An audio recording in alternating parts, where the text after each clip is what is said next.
Hello class 9। तो हमारा पहला चैप्टर मैटर्स ऑफ सराउंडिंग हम टॉपिक वाइज पढ़ेंगे, जिसमें बहुत ही डिटेल में पढ़ेंगे इसको। ठीक है, टॉपिक वाइज सारी एक्टिविटीज़ लेते हुए चलेंगे। तो हमारा आज पहला टॉपिक है इंट्रोडक्शन पढ़ेंगे हम इसका मैटर्स अवर सराउंडिंग का। उसके बाद नेक्स्ट टॉपिक पर जाएंगे। ठीक है, तो पहला टॉपिक इंट्रोडक्शन। मैटर क्या है, पहले हम ये जान लेते हैं। मैटर जिसमें भी मैटर क्या है, पदार्थ है, हर चीज़ जिसमें जरा भी मास है या वो जगह ऑक्यूपाई कर रही है, मतलब जगह घेर रही है कोई भी चीज़, तो वो क्या है, मैटर है। ठीक है, अगर मतलब अवर मतलब होता है हमारे आसपास, सराउंडिंग मतलब आसपास, अवर मतलब हमारे। तो मैटर जो हमारे आसपास है, हम उसके बारे में पढ़ेंगे इस चैप्टर में। चलिए स्टार्ट करते हैं। तो पहले इंट्रोडक्शन पे आ जाते हैं। ठीक है, तो मैं अभी आपको देखो ज़रा। हाँ, तो देखो, आ पेंसिल, आ पेन, आ टेबल, आ बोर्ड, ये सब क्लॉथ वेयर, ये सब क्या है, ये सब मैटर है। जो हम पहन रहे हैं, पेंसिल, टेबल, जिससे हम लिख रहे हैं, सब क्या मैटर है। अब anything that have mass and occupies is called matter. बहुत लंबी डेफिनेशन है, कोई नहीं, शॉर्ट कर लो। Matter is a anything that have occupied space has mass. ठीक है, मैटर में वो सब कवर होते हैं जो कि इस यूनिवर्स में बने हुए।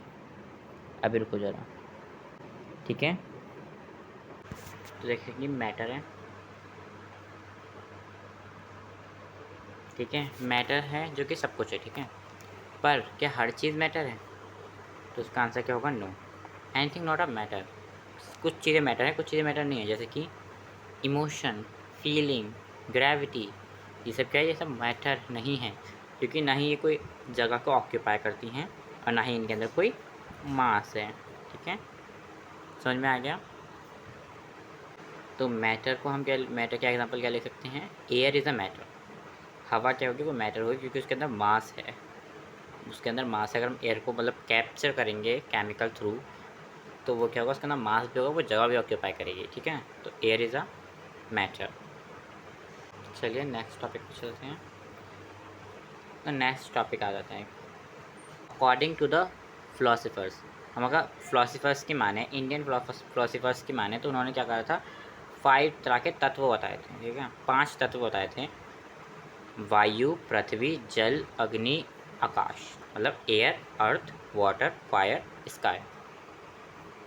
ठीक है, क्या बताए थे, 5 तत्व बताए थे। आग, धरती, हवा, पानी, आसमान। ठीक है, ये सब 5 बताए थे। किसने बताया था? इंडियन फिलोसफर्स ने तत्व बताए थे 5। क्वेश्चन आएगा कौन से तत्व में, तो आप ये लिख सकते हैं, क्या 5 तत्व बताए थे किसने? इंडियन फिलोसफर्स ने। ठीक है, और किसने बताया था? अपने धर्मों की बुक में बताए हैं। किसने बताए हैं? रीजनल्स बुक में। तो देखो,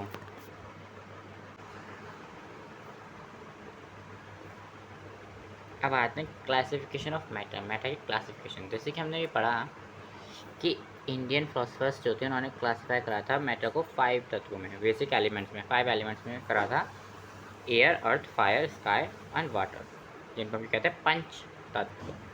जिनको हम क्या कहते हैं? पंच तत्व कहते हैं। ठीक है, तो ये 5 चीज़ों को जो हमारे इंडियन फिलोसफर्स ने बताया था, उन 5 बेसिक एलिमेंट्स को हम क्या कहते हैं? पंचतंत्र कहते हैं। ठीक है, on the basis of physical state of matter is classify on solid, liquid and gas. और अगर हम फिजिकल स्टेट में माने मैटर को, 3 भागों में डिवाइड करा मेरे सब ने। ठीक है, ये एलिमेंट्स थे और ये क्या है? स्टेट्स हैं। तो 3 स्टेट बताई, सॉलिड, लिक्विड एंड गैस। ठीक है, on the basis of chemical composition. Chemical, अगर हम यहाँ पे हमने फिजिकली बात करी, यहाँ पे हम करेंगे केमिकली बात। ठीक है, तो क्या पता चला कि उसमें भी 2 हैं, प्योर सब्सटेंस और मिक्सचर। ठीक है, मैटर को और केमिकली 2 भाग में बांटा गया है, जो कि हैं प्योर सब्सटेंस और मिक्सचर। तो पहले क्या हुआ, पहले हमने पढ़ा कि पंच तत्व। एक मिनट को जरा, पहले हमें बताया गया 5 तत्वों के बारे में, इसमें कि हमारे 5 तत्व हैं। ठीक है, फिजिकली में मैटर में क्या होता है कि ये क्या है, एलिमेंट थे। ठीक है, फिजिकली में बताया गया मैटर के कि मैटर को सिर्फ 2 भाग में डिवाइड करा गया है, नहीं 3, हाँ 3 भाग में डिवाइड करा गया, सॉलिड, लिक्विड एंड गैस। ठीक है, उसके बाद क्या बताया गया केमिकली कि हमें सिर्फ 2 भाग में डिवाइड करा गया, प्योर सब्सटेंस और मिक्सचर। ठीक है, समझ में आ गया? ये सब मैटर है। मैटर के एलिमेंट्स को 5 तत्व में 5 में डिवाइड किया गया है। मैटर को हमने, मैटर की स्टेट को फिजिकली 3 में डिवाइड करा, केमिकली 2 में डिवाइड करा है। ठीक है, यही सब है। चलो आगे बढ़ते हैं। अब नेक्स्ट टॉपिक पे चलते हैं हम अपने। ये है, matter is made up of particles. Matter जो होता है वो छोटे छोटे पार्टिकल से मिलके बना होता है, पार्टिकल्स से मिलके बना होता है, जिसके हम सबको पता नहीं है, अब पता चल जाएगा। यही तो बताया गया है कि देखो उनके जो पार्टिकल होते हैं ना वो बहुत बहुत स्मॉल होते हैं, मतलब बहुत छोटे होते हैं, बहुत छोटे होते हैं पार्टिकल्स, बहुत ज़्यादा ही छोटे होते हैं, ठीक है। पर हम इनको और ब्रेक डाउन नहीं कर सकते। मैटर है एक, ये पूरा एक मैटर है, इसको हम ब्रेक डाउन तो कर सकते हैं, एक कागज़ जैसे हम ब्रेक डाउन कर सकते हैं, पर जो लास्ट का टॉपिक बचेगा, लास्ट का जो टुकड़ा बचेगा, हम उसे ब्रेक डाउन नहीं कर सकते, ठीक है।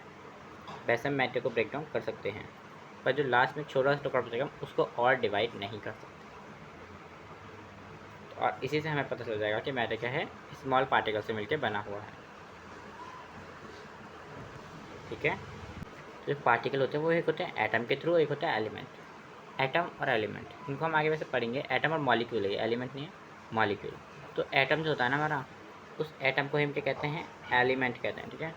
एटम को ही हम एलिमेंट कहते हैं, ठीक है। देखो जो हमारा एटम होता है वो सबसे छोटा होता है, जिसको हम और तोड़ नहीं सकते, ठीक है। और जो एटम एक और एक एटम मिल जाते हैं तो हम वो बनाते हैं मॉलिक्यूल। मॉलिक्यूल क्या होता है, जिसमें एक से ज़्यादा एटम मिले हुए होते हैं, ठीक है, ठीक है। और देखो ये जो होता है मैटर्स, वो सबसे छोटा होता है। मैटर के जो पार्टिकल होते हैं वो क्या होते हैं, पार्टिकल क्या होते हैं, सबसे छोटे होते हैं, स्मॉलेस्ट समझ लो, स्मॉलेस्ट होते हैं मैटर के पार्टिकल, स्मॉलेस्ट होते हैं, ठीक है। अब आते हैं प्रॉपर्टीज़ पे। What is property? तो देखो प्रॉपर्टीज़ क्या है, और वो कि दो भागों में बची हुई हैं प्रॉपर्टीज़, फिजिकल एंड केमिकल, ठीक है। प्रॉपर्टी मतलब कि उसका क्या हो रहा है, मतलब चीज़ क्या है हमारे आसपास, जो भी चीज़ है वो है क्या।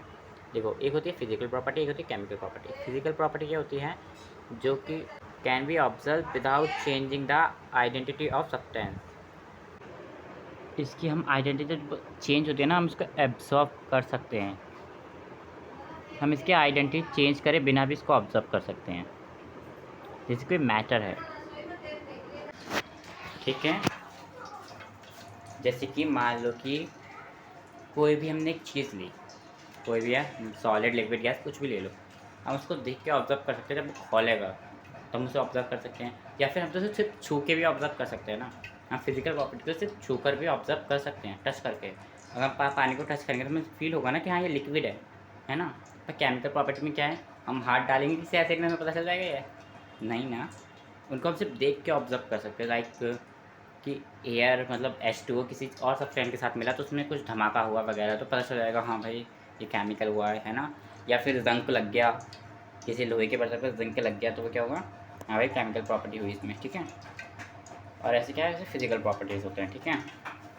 केमिकल प्रॉपर्टीज़ और फिजिकल प्रॉपर्टीज़ सेम है, जब बहुत कम डिफरेंस है, सबसे ज़्यादा डिफरेंस होगा केमिकल एंड फिजिकल चेंजेस के बीच में, डिफरेंस हम देंगे बाद में आगे नेक्स्ट चैप्टर में वो, ठीक है। ठीक है, समझ में आ गया। तो प्रॉपर्टीज़ केमिकल और फिजिकल दोनों होती हैं। फिजिकल प्रॉपर्टीज़ जिन्हें हम टच करके भी पता कर सकते हैं, देख के पता चल सकता है। केमिकल को हम देख के पता कर सकते हैं, दूर से हमें खोलता हुआ एसिड दिखा हम समझ जाएंगे हाँ तो ये एसिड है, ठीक है। इनमें मेजर डिफरेंस क्या होता है, इनमें मेजर डिफरेंस होता है इनकी नामों का, एसिड वगैरह का डिफ्रेंशिएशन होता है इसमें मेनली, मतलब कि चेंजेस का डिफरेंस होता है। फिजिकल चेंज क्या होता है, केमिकल चेंज क्या होता है, वो हम आगे चैप्टर में पढ़ेंगे, ठीक है। मेन इनमें क्या डिफरेंस होता है, फिजिकल प्रॉपर्टी में फिजिकल चेंज होता है और केमिकल प्रॉपर्टी में केमिकल चेंज होता है, ये होती है मेनली बात, ठीक है। और आई थिंक आपको ये सब समझ में आ गया होगा इंट्रोडक्शन। आगे हम पढ़ेंगे, नेक्स्ट टॉपिक में हम जाएंगे, तब हम आपसे ज़रूर तब मुलाकात होती है। Bye bye.